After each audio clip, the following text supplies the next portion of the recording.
I did a video recently where I featured a clip of Eric Clapton calling Led Zeppelin the world's first true heavy metal band, and he said since Led Zeppelin filled a gap that was left when Cream disbanded, that Cream was basically the prototypical heavy metal band. And in that video I said that I disagreed with calling Led Zeppelin a heavy metal band, and Jimmy Page doesn't like the term heavy metal being applied to Led Zeppelin. In this video, I'd like you to listen to something that Paul Stanley said about Led Zeppelin and then ask you your opinion on it. So let's listen to what Paul Stanley had to say right here. Anybody who calls that heavy metal, that's sacrilege. You know, they are truly world music. They grew up, you know, absorbing so much of what they love. You have a band that is rooted in Appalachian music, blues, rockabilly, classical music, it's all there.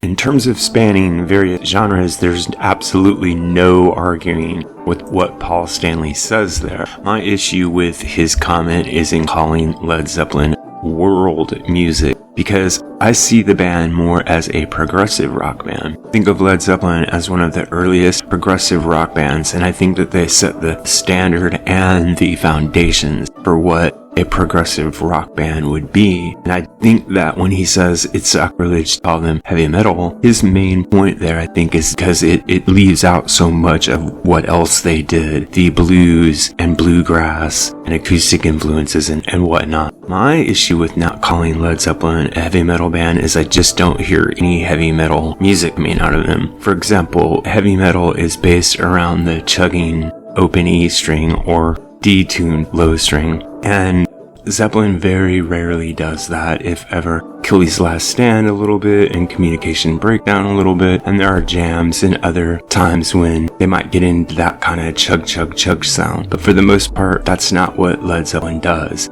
Another aspect of heavy metal that's really missing from Led Zeppelin is the neoclassical lead guitar playing.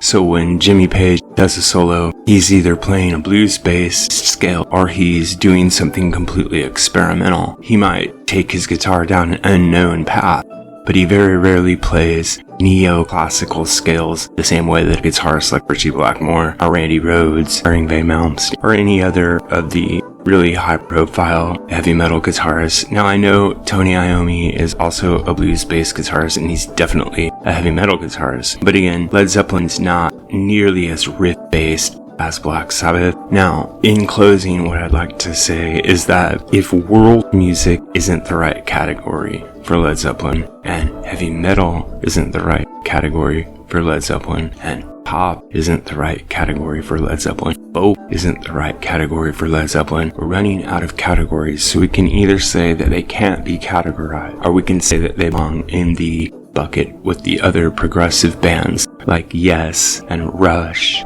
were following in the footsteps of Led Zeppelin, even if Zeppelin didn't intend to create a genre known as progressive rock. This is what I think, but what really matters is what you think. So if you have an idea about this or any other topic connected to classic or contemporary music, please drop it in the section below, and remember to like and subscribe. Also, if you'd like to help out the channel, click on the thanks button right down there below the video, or if you prefer, you can click on the Buy Me a Coffee link and go to the Buy Me a Coffee site to leave a donation. Finally, if you're in need of a bit of a financial boost, click on the Capital One link and use their handy one-step application process to get yourself a shiny new credit card. Thanks a lot.